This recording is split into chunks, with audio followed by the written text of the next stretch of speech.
This is Jeffrey Madoff, and welcome to our podcast called Anything and Everything with my partner, Dan Sullivan. We were just talking about the importance of deadlines and the role that deadlines play both in the theater world, which he's doing, and entrepreneurial world, which he's doing. And deadlines are really the vehicle by which entrepreneurs and theater productions actually make their way in the world. Jeff, over to you. Over to me. So that was my deadline for just sitting here quietly while you spoke. Yep. When is he going to stop talking? We have a tremendous amount to accomplish in what is basically, I think it's 24 days. My previous trip here, which was about 6 weeks ago, is when we started doing the casting, which we got wrapped up the day before I left, the Friday before the Saturday I left, which was like the 28th of September or something like that. And there are so many logistics that have to go on, and each of them create deadlines. So we've been and will be this week rehearsing where we have been, and then we move to the theater. We have the theater for basically not even 2 days.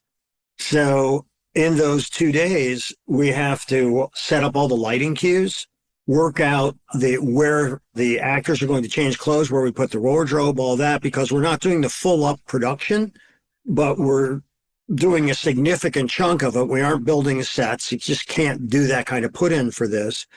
But each department has a deadline. Now, we've been on deadline, which has some flexibility, but we've been on deadline for the choreography, for certain acts, for everything to be prepared so we can just concentrate on tech blocking entrances and exits when we move into the actual theater.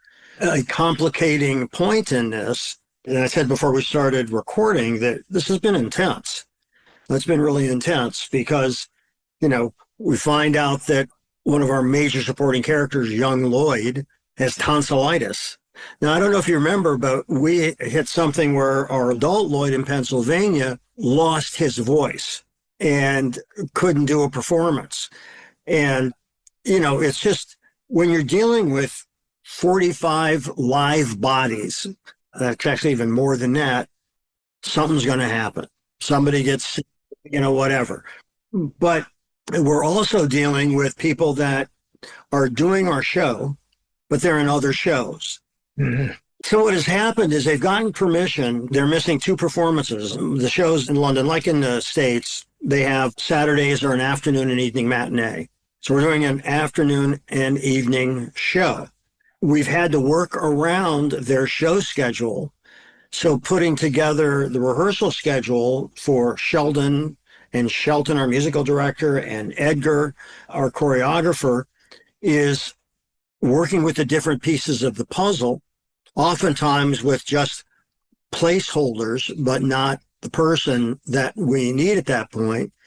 But these people are so well trained and so good at what they do, and including our creative team, that like Sheldon works with the company manager to schedule these people in and out so they make their obligation. So it makes it even harder.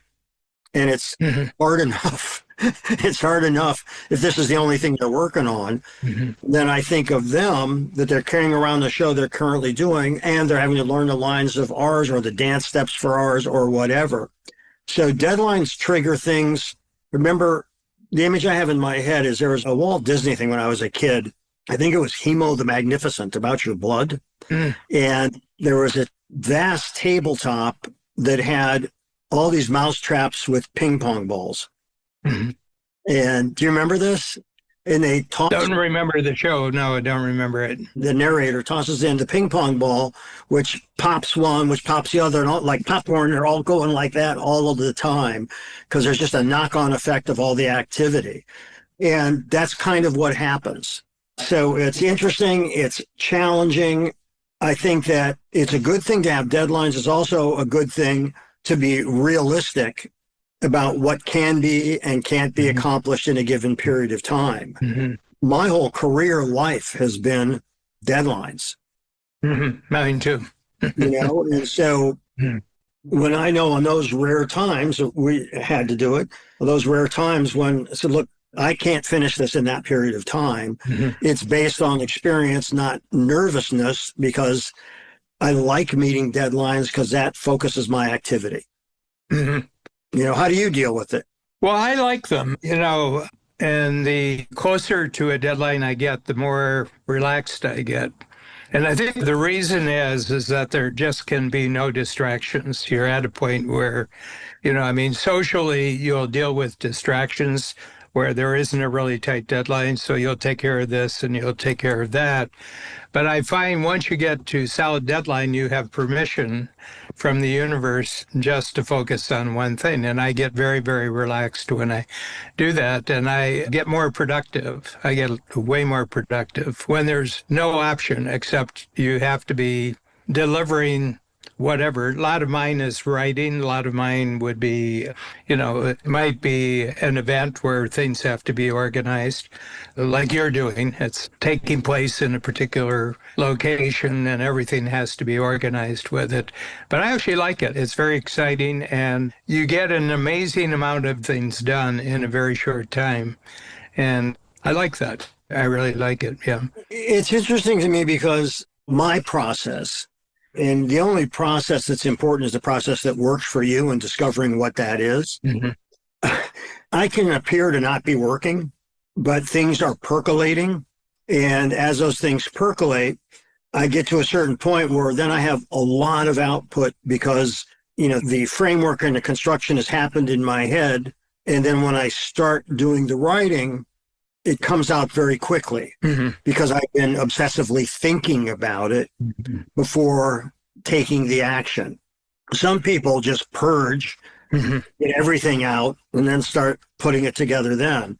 I don't happen to work as well that way, but, there's no substitute for putting your ass in the chair and getting to work, and there's an old saying, a job expands to fit the amount of time you have to fulfill it.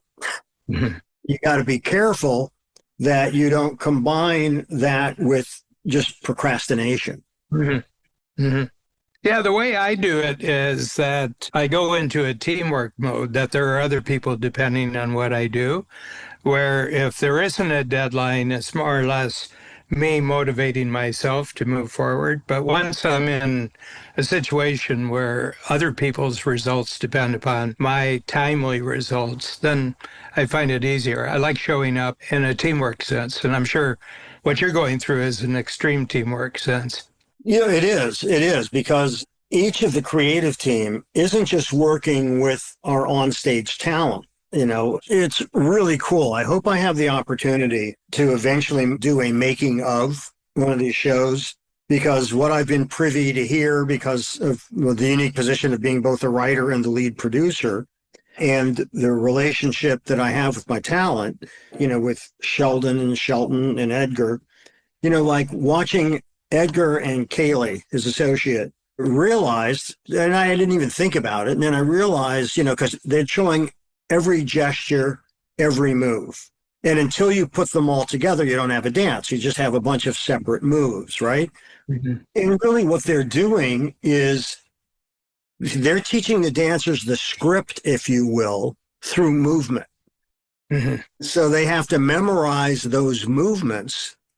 So the muscle memory is instantaneous. So I had never thought about it quite like that before, where each gesture, each move, each turn, each glance, each flip of the wrist, whatever it is, those were all planned. Those were all the physicalization of a written script. Yeah, it's like a dialogue. That's right. That's right. Well, actually, it's a monologue, and then it becomes a dialogue. And so with the musical director, it's the same kind of thing. What they need to be doing while they're moving and what they need to be singing.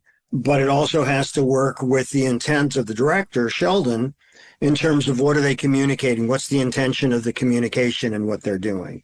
So there's a lot going on at one time. A lot of mousetraps. A lot of mousetraps, a lot of ping pong balls. Ping pong balls. That's right. That's right. And it's really an interesting process because it happens, as you know, Sheldon is very articulate. He's incredibly thoughtful and well-spoken, and his direction is very clear, not dry, clear, actionable. Mm-hmm. I remember working with clients, somebody would look at a video, look at the video and you go, that doesn't work for me. So, okay, what doesn't work for you? I don't know, just that doesn't work. So, okay, that's not me anything that's actionable. What doesn't work? Are you confused? Did it derail you in some way? What didn't work? It just doesn't work for me. Yeah. I was hoping you'd give me something that works for me. Yeah. Yes. Yeah, that's why I'm paying that it works for me and it's not working for me. Yes, exactly. Yeah. You're not reading my mind. You're not exactly. reading. Exactly. I said, I thought that you had hired me for directorial services. You want a psychic. But that's right. And that's, the bane of anyone's existence who is creating something for somebody and you get that kind of useless feedback. And so what I have found, by the way, to be a useful technique sometimes is just say, I've been thinking about what you said, you said it didn't work. And I think I get it. Let me work on this a little bit, which means a polite way of saying, would you go away? So I can keep moving forward because this is going nowhere. You're trying to exert control, yet you don't know how to do it because you don't know where you want to go anyhow. Yeah. The real problem with it is that there's something else. I don't want to take this too far off track here, but when our podcast is anything and everything, you can go. I know that, but I'm trying to deal with time zones here, so I'm being very, very sympathetic about time zones. Anyway, I'll give you an example that happens in the entrepreneurial world, and that is that an entrepreneur comes into our program for 1 year. They have 4 workshops, quarterly workshops. They just thrive on it. They're super excited about it. They come back and they report on progress using our concepts and our strategies. Comes to the end of the first year and it's time for renewal and they don't renew. Okay. And our program advisors, they're in touch with the clients all the time to the degree that the clients want them to be between workshops. So you have a coach in the workshop who's the workshop coach, but then you have the in between. They don't really advise the person on their business. They advise them on how to use the program to think through things. And the person is, from all signs, has given every indication, not only are they back for the next year, they're back for many years, okay?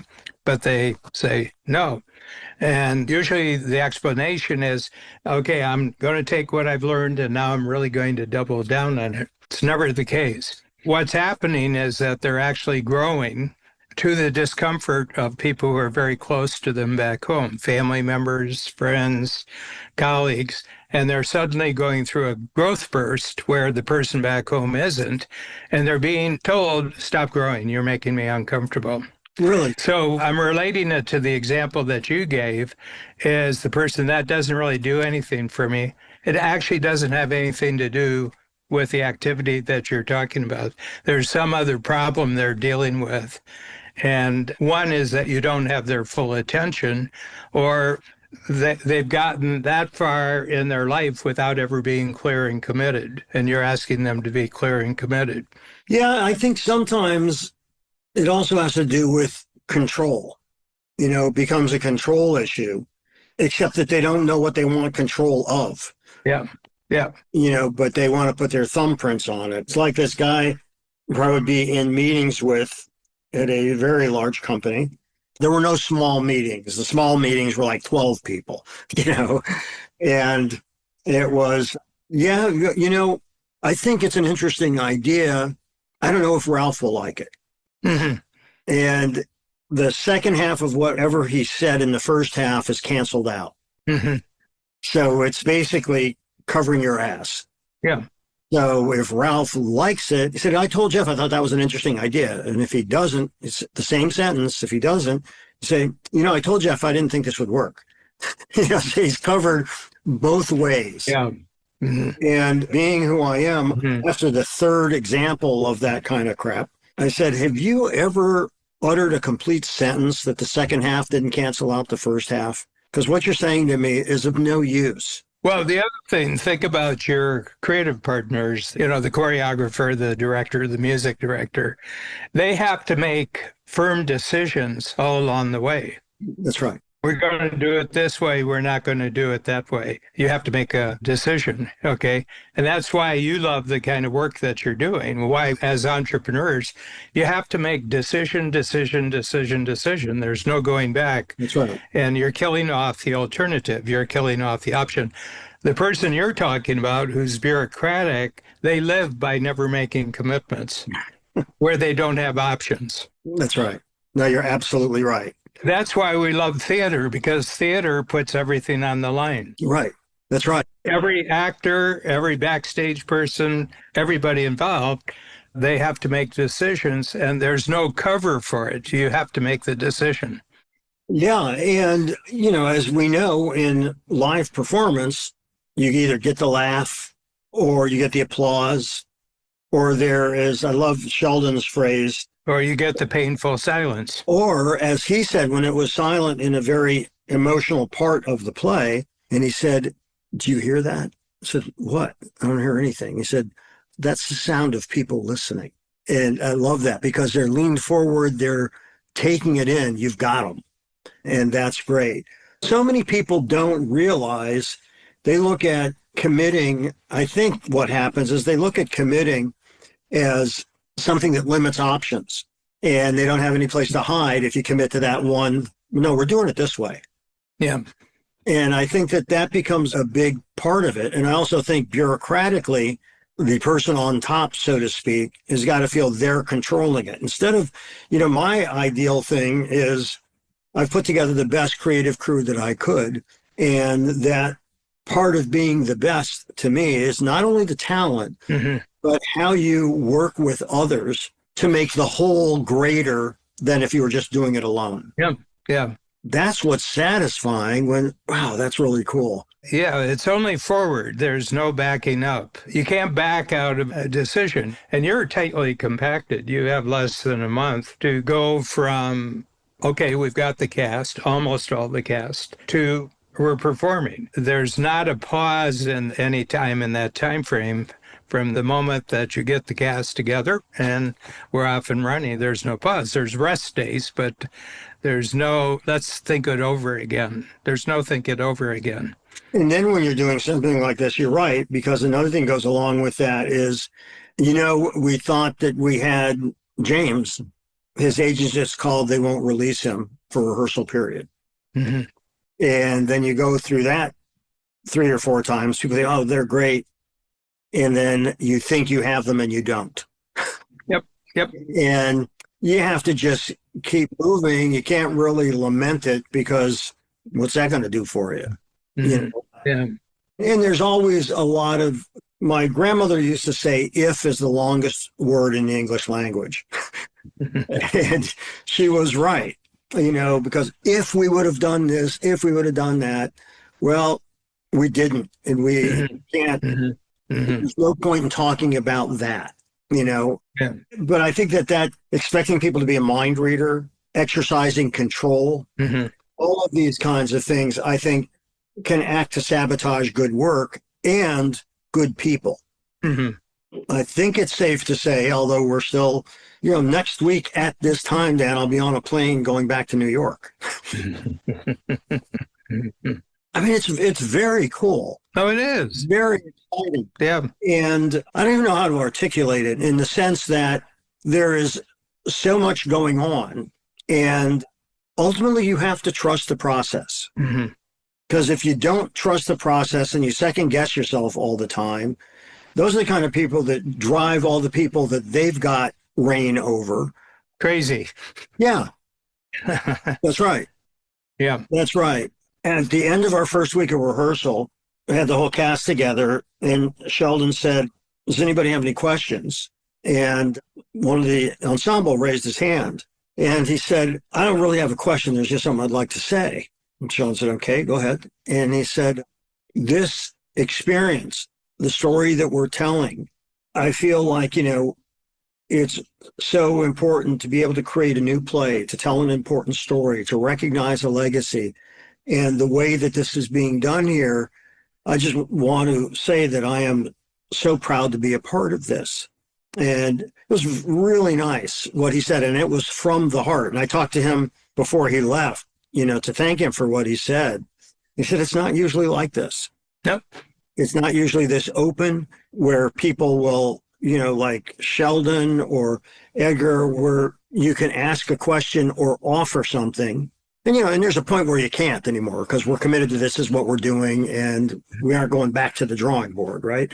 But to me, that's very powerful. Yeah. Because committed people commit to the mission, commit to the goal, and commit to the work necessary to accomplish it.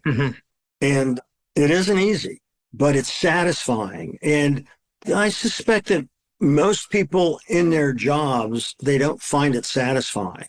Well, not the type of experience that you're talking about. Differentiate for me. Well, they live in a process. They don't really live in a project. Project has a beginning, a middle, and an end. They live in a process that what we're doing 3 months from now isn't that much different from what we were doing 3 months ago. We're showing up and we're going through it. And it's not that there aren't scary things, but usually the scary things are mismanagement or it's a change in the marketplace that, blindsided them and everything else. But the work itself is not that interesting. Of the people that you work with that own their own businesses. Well, they all own their own businesses. Right. I mean, they're all entrepreneurs by definition. Yeah. I don't know how you would even know this, but you always surprise me with what you know. What percentage would you say aren't really fully engaged in what they're doing, or whatever the attraction was initially has dissipated and now it's just work? Yeah, I would say that's the reason why they come into the program. We call it the ceiling of complexity. They've sort of maximized their first ambition. They were going to get to a certain level, and that could be measured with money. That could be measured, with the rewards that go along with financial success. And they've got that, and the other thing is that in order to get the money they have to deal with people they don't really like. And they believe that their teams should be just as excited about their ambition as they are. And that's a key thing. Yeah. And they're not. They're excited about whatever they're doing in their life. They're not excited about what you're doing in life and everything. So there's a series. It wouldn't be just one aspect of that, but I could see that. And the other thing is they've gotten to the point where success is predictable enough is that there's not really any more risk or courage required in what they're doing. And where does that take one? Well, then you have an affair. You buy a little red sports car, you start spending in kind of stupid ways because they need the adrenaline hit, but they're not doing it actually. There was an adrenaline hit when they started before they, when they first got into the marketplace because they had to pay the rent. And that was always exciting to get enough money to pay the rent, and to get a foothold in the marketplace. So that was very exciting. But they've been at it enough, and we don't take new people. Like there's no just, I'm becoming an entrepreneur. They have to have a number of years in. They have to have a certain amount of income that they know the business cycle. They know the relationship between marketing and delivering. They've got that down. But, they're very talented. They're automatically, by what the qualification is to get into the program, they're really high up on the income earning level. The average income, if we took 2,500 people, it's over a couple $1 million, their income level. Stretched out. Some were very high, some lower. But, yeah. But I would say that they're starting to get bored. They are bored or they're starting to get bored, and they want excitement back. They want excitement back in their life. Well, we have a play that we could have them fill their life with excitement. Yeah. If they help fuel it. Yeah. But, the thing is, I think part of the reason people invest in this journey is because it's very different. And there is that adrenaline rush that people get and feel a part of that's exciting. But you're now in a position where finance is not an issue. You've got enough money that you and Babs can do whatever you want, and you don't have to sign another coaching client. What would you say is your main motivator at this point? To acquire more money, to develop more tools, the satisfaction you get from meeting people from all over the world? And has that balance changed over the years? Well, we have growth goals. We're taking on new coaches. We just opened a new city, and I always find that very exciting. It's capability goal. You're increasing your capability. I think the technology goals always interest me, and that is, this has nothing to do with our front stage except for marketing, but the internal cooperation, internal teamwork of the company where technology can make things faster, easier. That always excites me. But I think the main activity is having the clients throw me a new curveball of a situation they haven't thought through, and I can create a new thinking tool to simplify their thinking. I think it's the interaction with the clients that something new has happened. And for example, this year, they're all affected in some way, or their clients are, by geopolitics, by what's going on, trade relationships between countries. And so I put together a 10-pointer. This is how you have to think about this. I said, I've been through this before, but not in the particular circumstances. I've been doing this for 50 years. So, over the decades, there's been different things. There's been downturns, there's been market changes and everything. And I always like responding to it in a new way with thinking that you structure and formalize into books or into thinking tools. And they say, this is great. This is what I really needed. Yeah. So when you were starting out, was it, you had gone through a bankruptcy? No, the starting out was the cause of the bankruptcy. Okay.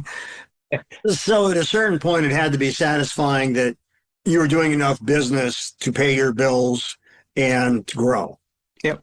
Well, you're way past that point now. Yeah. Yes, I am. I guess what I'm trying to get at is, what is it about what you do for Dan Sullivan? What really is it that lights you up? No, I think it's what happens in the workshop. We're dealing with entrepreneurs, and they're very different from each other. Uniqueness by its very nature shows up as one and then another unique and everything. And they're dealing with various issues. Money, for the most part, isn't one of them at the level that I coach. Money isn't the issue. It's interesting money is the issue. In other words, there's a repetitiveness that's taking place in their life that just doesn't turn them on anymore. They want novelty. They want something new happening. And the workshop itself is an answer to that question, because it's the best community they've ever had in the entrepreneurial world. So what draws them back to it is to be in this community, to socialize the night before, take breaks, and they meet each other in the 90 days afterwards. They call each other, they get together. Entrepreneurism is a lonely life. It's, I would say, the root cause of almost all problems that entrepreneurs get into is loneliness. Mm-hmm. They were lonely in regard to their family. They were lonely in regard to kids that they grew up with, and lonely in the sense that they're experiencing things that other people don't understand and can't talk to other people about it. In this community, they really can. But I'm asking about you, not them. Yeah, well, I'm the same thing. It was lonely for me, too. And I now have created the community around me where you can talk about anything entrepreneurial. And the other thing is, we know from our success with intellectual property that we're doing unique things that have never been done in the entrepreneurial world. We're putting together structures which are patentable. And as far as we know, there's not a single other entrepreneurial coach in the world that's got any intellectual property. None of the big ones, that are very famous motivational speakers, no intellectual property. So that gold standard of the patent from the U.S. Patent Office really says we're doing unique things, because if you're not doing something unique, you don't get a patent. Mm-hmm. Mm-hmm. Yeah. And I like that. I really like that. Well, I think you're also very fortunate to have your wife and life partner, someone similarly invested, Yeah. Yeah. but in a complementary way, Yeah. which frees you up to do what you love doing the most. Because the first wife wasn't. You found a new solution. So when you're talking about novelty, unique experiences and so on, that takes me to another place. And I look at what's new, and I also look at innovation. And innovation, well, how would you define innovation? Well, I think it's in the eye of the beholder, actually, that all innovation simplifies. If it's any good at all, it simplifies. Things have gotten very, very complex in an area, and you create a simple way of thinking about it, a simple way of taking advantage of it, and a simple way of getting a bigger, better result. It's an innovation. Could be an idea innovation. It could be an invention innovation. It could be a process innovation. Mm-hmm. Those are all innovations, but it's important that things get done faster and easier, and they're getting done harder and longer. And there's money involved, and there's competition involved, and you want to get something done easier and faster at a lower cost. Okay. And that's what an innovation is. And it could be an improvement on an idea. Yeah. Could be a story. You're innovating with the play. One of the things that attracted me about Personality, your musical, is that you're summing up an area of American history and also musical history that I went through, but it's been largely forgotten. Everybody remembers Elvis, but they don't remember the hundreds and thousands of people who had to come before Elvis so that there could be an Elvis. Right. Right. And Lloyd Price is probably number one across the bridge from whatever existed before rock and roll and rock and roll. Mm-hmm. He was the first one across the bridge. So for me, it was a murky area. And now I think you've given great clarity to it. So that's a great innovation. So I think that with innovation, it's interesting. If you get something new, Mhm. to me, one of the differentiators about, in terms of business, something new can mean that you're buying into status. You got the new iPhone before anybody else did, so you get certain bragging rights and so on. And innovation, think of the iPhone. Before the iPhone, there was the first sort of phone that caught on was the Palm Pilot. You remember that one? Yeah. And then it was BlackBerry. Mm-hmm. And then Apple innovated on those innovations, made it better and easier to use, to your point. And so Apple copied and then innovated on that idea. Mm-hmm. But in business, most people resist innovation because whether it's the disruption of it, the extreme example, which we're facing every single day, is AI. Is this an innovation that's going to open up new opportunity? Is this an innovation that is going to lead to our destruction? Yeah, both things are right.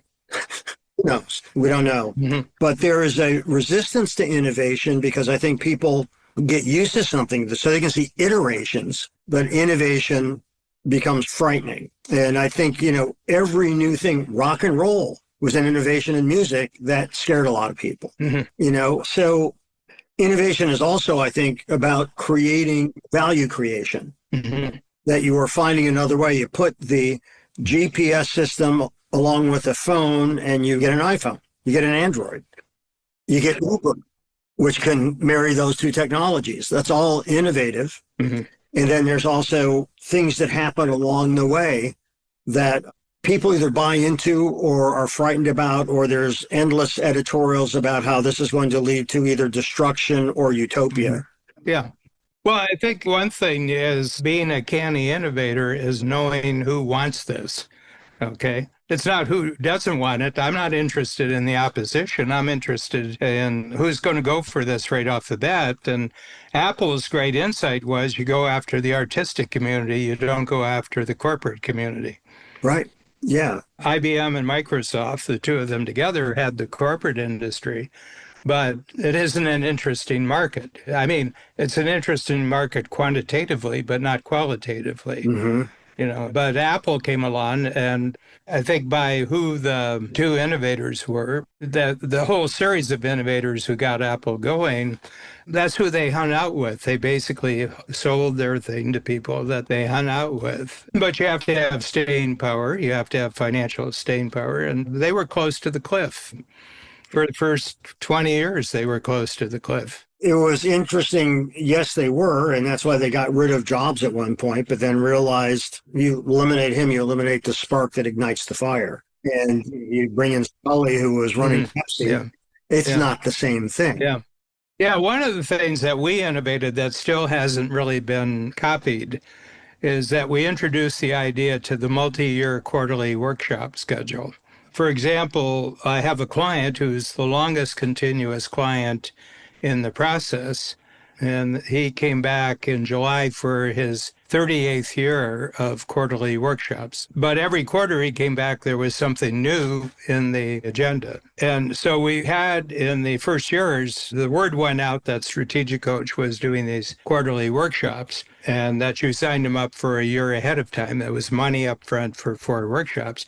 And a lot of the big motivational speakers who were top of the line, and they were conference speakers, they created a lot of books and everything like that, they immediately copied our model. The only problem was that when you got to the next year and you had to renew people, nobody came back. They were like 10% renewal, 20% renewal. We've never been below 65% renewal in 36 years. In other words, 6 out of 10 people who complete a year go on to the next year. And then you have mergers of workshops as you go along. And the key was you have to be in touch with now what are they interested in? What are they next? And then I would create new things for the next quarter, for the next workshop. And my advertising agency experience was very good there because in the ad agency, what you did yesterday doesn't really matter. What new thing are you going to do today?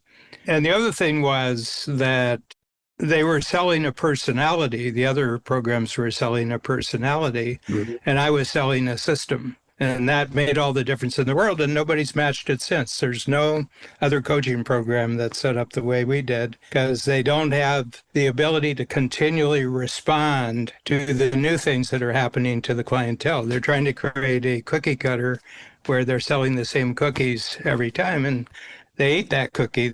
Then they want a new cookie. But if you go to make your life on innovation, one, you have to be capable of constant innovation. Well, in what can't be replicated, they can replicate the idea of quarterly meetings. They can replicate a number of ideas, but what they can't replicate is the unique chemistry from the people that you cast as opposed to hired. And I think that that's significant. Yeah. I approached it from a theater standpoint right from the beginning. Right, which wasn't alien to you because of your Army experience and what you were drawn to anyhow, and performance and so on. Yeah. And that's what a lot of people don't realize is a lot of things can be copied, and if they're successful, will be copied, but they can't copy the unique chemistry that you set up, and that's something else. And they're trying, as you said, I guess, coach is personality driven in terms of who you are and your reputation. But I haven't asked you this before. I don't consider you a motivational speaker. You consider yourself one? No. They're already motivated. And so what ignites that pre-motivation, so to speak? Yeah. These are self-motivating people. They got to where they were as entrepreneurs from being able to motivate themselves. What they are is they've got to a level of complexity in their life where their inability to think through what's happening is now stopping their progress. They just have too much going on, and they haven't arranged their life in such a way where they get breaks from what they're doing so that they get simplified on the one hand, they get refreshed and rejuvenated on the other, and they're able to go back at it. Some of them have not taken care of their health. Others haven't taken care of their relationships, and others haven't done a great job. They make a lot of money, but they haven't kept a lot of money. And all of it is causing a lot of tension, a lot of anxiety. Yeah, it's one thing to make money. It's another thing to be smart enough to know how to keep it. That's right. Yeah, it's funny because I think people who don't know, just from conversations I've had, will put you into that category, not really knowing what coach does. Mm-hmm. But you're not a motivational speaker. That's not what you do at all. And as I've learned over time, it's, I think what lights you up is I see two things. One is the satisfaction you get when introducing a tool that works, Mm-hmm. and that's exciting. And the response that gets for you is also, exciting. And do you think people, like the people you're talking about, whether it ends up that they're drinking more, they ruin their relationships, they're spending money stupidly, do you think that they ever paused and thought, all right, so what is success? Because I achieved this financial goal that I thought was something, but I feel just as hollow as I did before. Mm-hmm. Yeah. I mean, they're seeking freedom. It's, I think, a misconception on the part of people who aren't entrepreneurs that what drives entrepreneurs is money. It's not. Money allows you to get into the casino and sit down for the game. Table stake. Yeah. It's table stakes is that it allows you to play the game, and it allows you to show some outward indicators that you're successful at what you're doing, and so that's it. But they're really striving for freedom. And the problem is there's two types of freedom. One of them is freedom from a life that you didn't like. A lot of them are trying to escape from a past that they didn't like. They weren't understood. They were poor. They had a lot of negative activity going on in their childhood, and they're trying to get away from that. But the ones who really become successful is where they switch it from reacting to a negative past to creating a positive future. And it seems like a simple distinction. It isn't, because the negative reaction is your environment and everything that you've been through is controlling your ambition. Where it comes from the internal, you want to express something, you want to create something, that's coming from the inside. There's no happiness for the first one, and there's increasing happiness for the second one. I would say, by the way, Lloyd was that. Lloyd wanted to escape the small town thinking, and didn't want to live a life where he was invisible. Didn't want to dig trenches. That's right. And I think that a lot of people are afraid because, as the saying goes, it's the hell I know. Yeah. But then you medicate yourself other ways to dull the pain that it's causing you. Yeah. The other thing is, we're 36 years with the company. I had 15 years just as a one-on-one coach. And then we started where we could have workshops and you could really build a company around it. So we're 36 years into that. And the thing about it is it's just fun creating something that hasn't existed before. It's just enormously enjoyable creating this. But to this day, we're 36 years and we have good marketing, we have good selling. 80% of signups are still coming because of personal referral. That's the best selling tool there is. Yeah. Yeah. That's the most convincing and best there is. Yeah. Well, theater works on that basis. Everything does, doesn't it? I mean, everything does. You got to read this book. Yeah. You need to see this movie. Mm-hmm. You got to taste this. You got to go to that restaurant. I mean, it's that kind of thing. Everything has just gotten bigger with social media, but they're trying to replicate the effect of word of mouth under the umbrella term influencers, that they have people's ears. Mm-hmm. How do you react to, when you started this and up until probably 20 years ago, if anybody said coach, you would think most likely of sports, and now anybody can call themselves a coach. Mm-hmm. How do you react to that? Well, first of all, I think it's a function of a change in the economy. I think it's going from an industrial economy to a digital network economy. And what I mean by that is that a lot of the structures that used to be management structures in the business world, I'll give you an example. General Motors at its top, when General Motors, I think they had 500,000 employees, they had 18 levels of management from the CEO down to the factory floor.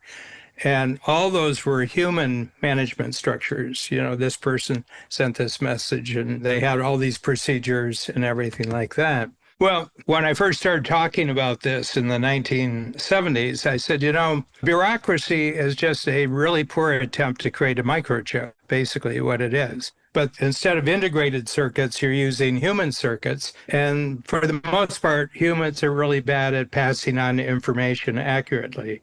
They add their little twist to it, or they forget part of it. And consequently, oftentimes when you send a message, when the person receiving the message gets it, it means just the opposite of what was intended. And that causes a lot of problems. So if there was any replacement for management, it happened at the level of digital hardware and software. And we've gotten to the point there was still thinking that needed to be done. There was still decision making that needed to be done. You were responding to new situations, and they needed someone outside of themselves to help them become clear about their thinking, to get clear about what their action plan was going to be. And that's where coaching came in. So my feeling is that coaching is to the 21st century what management was to the 20th century. In order for things to work, you need a lot of coaches. And there's lots of people who are coaches who don't call themselves coaches, but it's useful to have this person's insight. I mean, doesn't that relate really to having to be accountable to someone?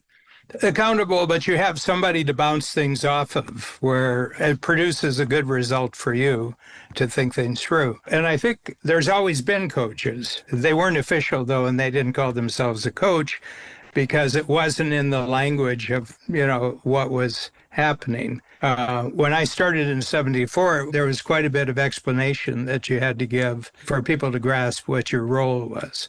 Well, that's no longer true. That's no longer true. But it's more of a change in technology. You can see what's happening in every country now is that they're getting rid of bureaucratic employees, And these bureaucratic employees were just passing information from one person to another. They weren't creating the information. They weren't adding anything to the information.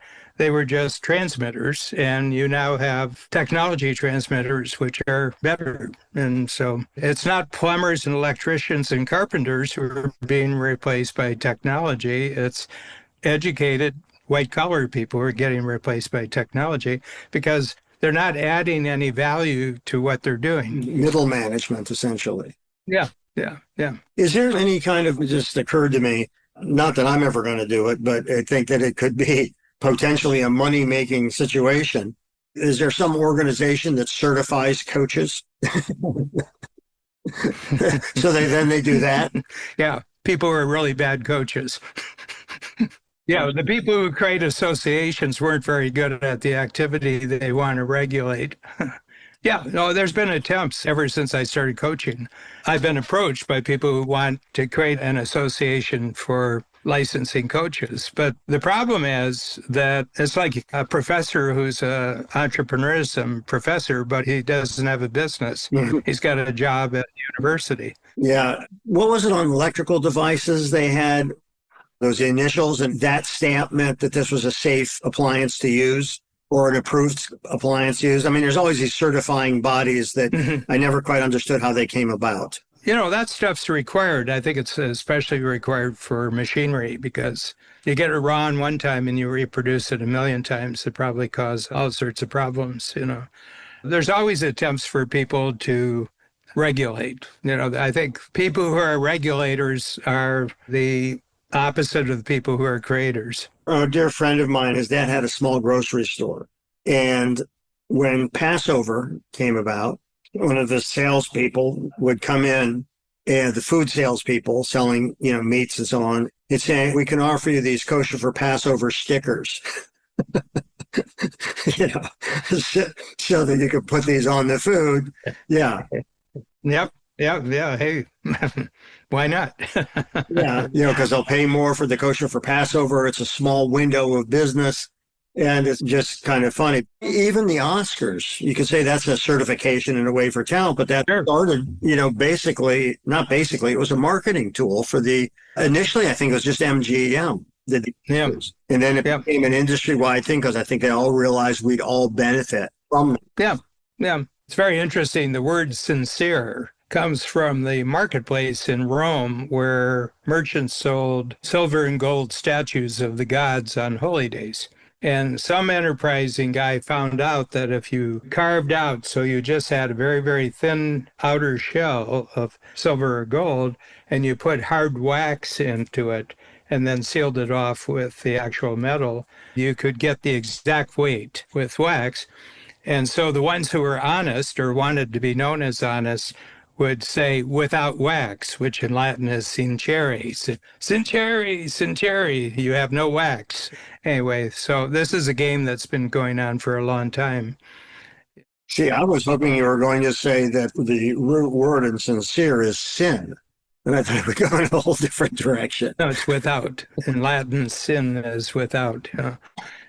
Well, the thing that we're talking about in the book we're writing, Casting, Not Hiring, is that you're bypassing the concept of job.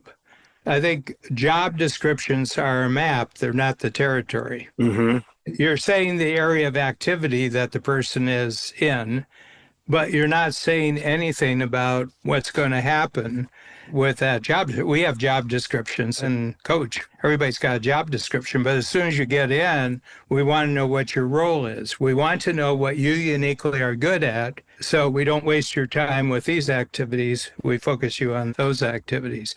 That's not a job, that's a role. So I was in, I think, 9th grade, and Summit Mall, new great big mall, was opening up. Did you ever go there? I certainly know the advertising. So the shoe store was opening, and they advertised for somebody that was at least 25 years old, married, had a minimum of 3 years of shoe selling experience. And I applied for the job. And I was 16. I had no shoe selling experience. And you weren't married? Yeah, I was not married. That's correct. No. And, I'm not saying you didn't have children. I'm saying you weren't married. Right. And so the manager of the store, and this was, I don't know if you remember Faflick Shoes, but it was the Faflick Shoe store, and they had like 5 stores in Northern Ohio. And the manager of the store, he and I kind of hit it off, and he said, I can't hire you. I said, well, what do you mean? He goes, 25 years minimum. That's what we said. 25 years old minimum. You're 16. You've had no shoe selling experience. You're single. We have this criteria for this job. And I said, well, Bob, it's got to be a lot harder for me to sell you on who I am than it is to sell you a pair of shoes. If I can do that, I can certainly sell shoes, can't I? And he goes, I'm sorry, I can't do it. And so I'm walking out, and he calls after me. He said, Jeff, come here. I said, yeah. I said, you're right. It's harder to sell me than it is a pair of shoes. You did that. You got the job. That moment taught me a lot because what he was doing and didn't know it was casting, not hiring. And he saw an ability that I had that went beyond just the definition of the role. Yeah. Well, the other thing is you understood what the play was. What do you mean? Well, the play was to have somebody sell shoes. Right. That's right. Oh, I see what you mean. 25 years old, married, that's 3 years experience, doesn't tell you anything about whether the person can sell shoes. Exactly. Yeah. That's right. What's interesting is how much what we're talking about in the casting, not hiring, just kind of makes sense. Just like what you said, pointing out the flaw, where in that profile does it say that this person knows how to sell anything? Mm-hmm. Okay, I'm 25, I'm married, and I sold shoes prior. Where do you get that? And later in life, when I was hiring people, although I had a job description, that was only a general reference. Yeah. And beyond that, it's, did I think this person had possibility, beyond that job? Yeah. Because I wouldn't want somebody that would be happy just doing that. I wanted people that wanted more out of their lives than just that. Mm-hmm. Yeah, I got my job right out of university to be a copywriter with BBDO. But it was only because I met the creative director, and he was a self-made person who came up off the streets of Detroit, not educated at all. But we just hit it off, and he knew I loved ideas, and advertising's a lot about ideas, and I had created the college newspaper because the college I went to, St. John's, didn't require any writing except one document a year at the end of each year. And I said, I think writing is really important. So I had created the newspaper, and I wrote editorials every week. However many weeks there are in a school year, that's how many editorials I wrote. But he didn't ask to see them or anything like that. But anyway, I got the job. And I mean, I could have done it, but it wasn't what I really wanted. The coaching is what I wanted to get to, but really happy for the experience. It's a great school if you're not in it too long. Well, yeah, I also think if your eyes are open, everything you do informs everything else you do. Yeah. And those seeds are planted quite early. Mm-hmm. I think that that's really important. I mean, you always enjoyed figuring people out in a certain way. Yep. And your reward at that time, it was a lot cheaper to have an association with you back then. A few chocolate chip cookies and a glass of milk, and, you'd be there for the afternoon. I think your rates have gone up. Pricing is very important. With your neighbor, did you start off just getting one cookie, then you said, Well, that was simply how long you could keep her going. Anyway, I think this thing about this started off with deadlines, but I think the deadlines create no distraction freedom to actually use your capability. That's what a deadline does. And I think it's something, actually, those who might interrupt you, it's something that they respect when it's like, I'm on deadline. Yeah. Sorry, I can't do it. Yeah. Well, I think we sort of wandered around the perimeters of anything and everything, from that to innovation, to the difference between being new and being innovative. What is success? Mm-hmm. And how to get hired when you have no qualifications, like I had in terms of, although I had set a sales record for Fuller Brush the summer before. Yeah. Being a Fuller Brush fan. Yeah. That's tougher than selling shoes. Yes, it was. But I also think being in the suburbs, Akron, Ohio, in the early 1960s, doing door-to-door sales, I don't think anybody ever opened their door for anybody anymore. But in those days, they did. And it was such a novelty to see a 15-year-old kid, and I had a sport jacket and tie. I dressed up nicely. So they weren't afraid. Yeah.